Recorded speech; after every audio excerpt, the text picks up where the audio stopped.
नमस्कार दोस्तों, आप सभी का स्वागत है टेक्नोलॉजी कीड़ा चैनल के अंदर। और इस वीडियो में मैं आज आप लोगों को बताऊंगा कि डाटा को रिट्रीव कैसे करते हैं।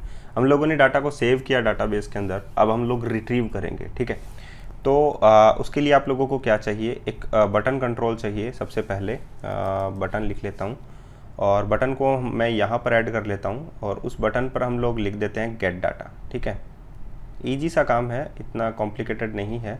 और उसके बाद में हम लोग सभी को कंबाइंड भी करेंगे। तो यहाँ पर मैं लिखता हूँ गेट डाटा। ठीक है, इसकी जो फ़ॉन्ट साइज़ है वो मैं 20 कर देता हूँ ताकि आप लोगों को क्लियर विज़न जो है वो हमेशा दिखाई दे। बोल्ड फॉल्स है तो इसे हम ट्रू कर देते हैं। गेट डाटा आप लोगों को दिखाई दे रहा है।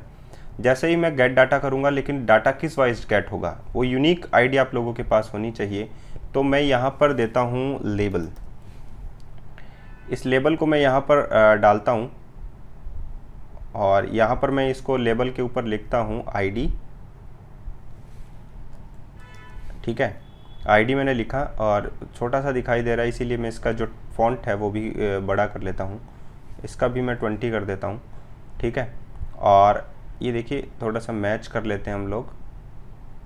ठीक है, और अब आईडी के पास मैं एक टेक्स्ट बॉक्स भी रखूँगा। तो यहाँ पर मैं एक टेक्स्ट बॉक्स रखना चाहता हूँ, तो मैं यहाँ पर टेक्स्ट बॉक्स रख लूँगा। इन फ्यूचर अगर मैं काम में लेता तो न्यूमेरिक अप डाउन कंट्रोल काम में लेता, क्योंकि आईडी की 1 2 3 होता है। मैंने अब आप लोगों को न्यूमेरिक अप डाउन कंट्रोल नहीं बताया। इसके बाद में मैं ये सारे कर्ड ऑपरेशन करने के बाद में वही बात बताऊँगा कि कैसे आप लोग काम में लें। तो इसका जो जो नेम प्रॉपर्टी है वो मैं चेंज कर देता हूँ। आईडी टेक्स्ट बॉक्स लिख देता हूँ, आईडी txt आईडी टेक्स्ट। ठीक है, अब मैं गेट डाटा पे क्लिक करता हूँ। गेट डाटा करने के लिए मुझे डाटाबेस टेबल में से डाटा को गेट करना है और टेक्स्ट बॉक्सेस के अंदर डालना है।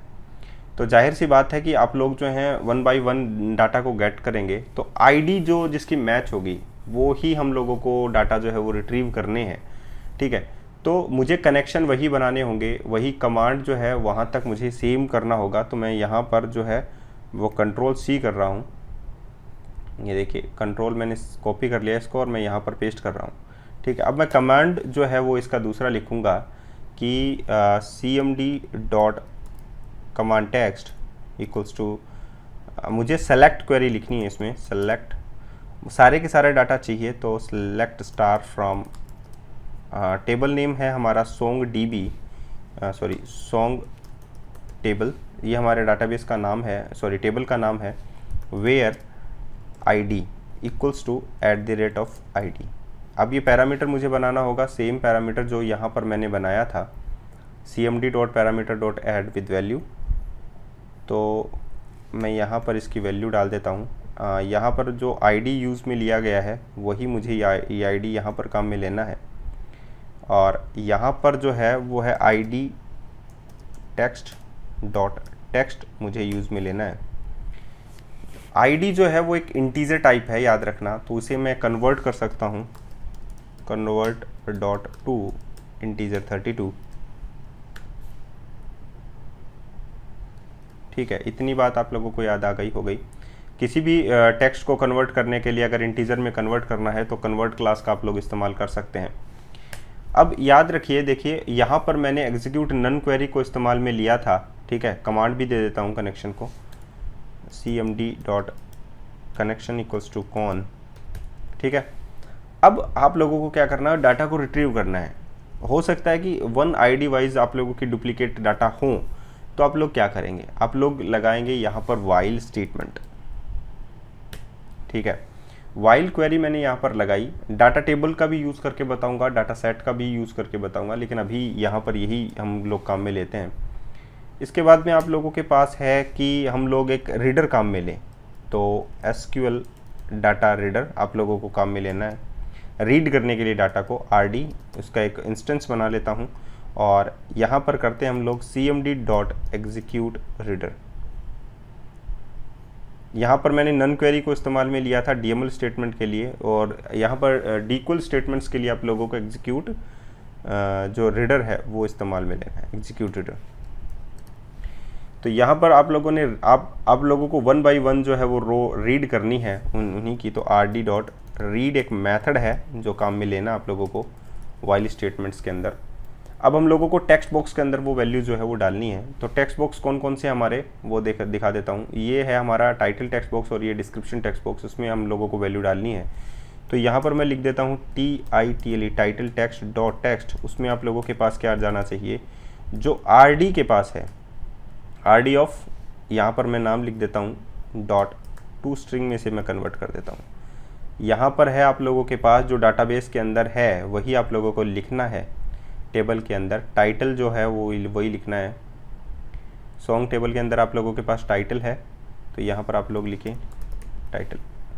और सिमिलर आप लोगों को यही चीज़ जो है वो डिस्क्रिप्शन के लिए भी करनी है, डिस्क्रिप्शन। ओके, तो यहाँ पे जो है DES टेक्स्ट का टेक्स्ट आप लोगों के पास क्या हो जाना चाहिए, ये वाला हो जाना चाहिए, ठीक है।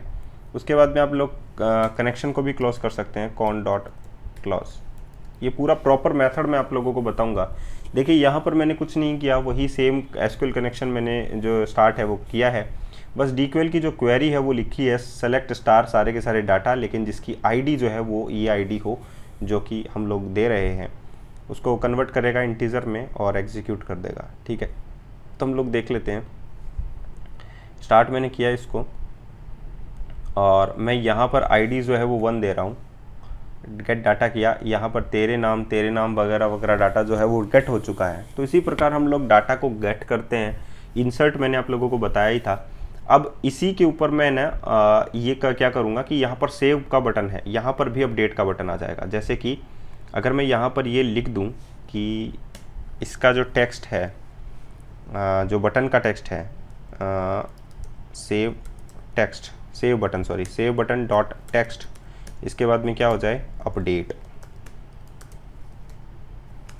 अगर मैं ये लिख दूं तो उसका जो बटन का जो टेक्स्ट है वो एक्चुअली में अपडेट हो जाएगा वहाँ पर लिखा हुआ, तो वो सेव नहीं रहेगा। अगर आप लोगों को मैंने गेट किया, जैसे कि मैं यहाँ पर गेट कर रहा हूँ, तो यहाँ पर अपडेट आ गया बटन ऑटोमेटिकली, और अपडेट में जैसे ही लिखूँगा तो ये डाटा अपडेट हो जाना चाहिए, ठीक है।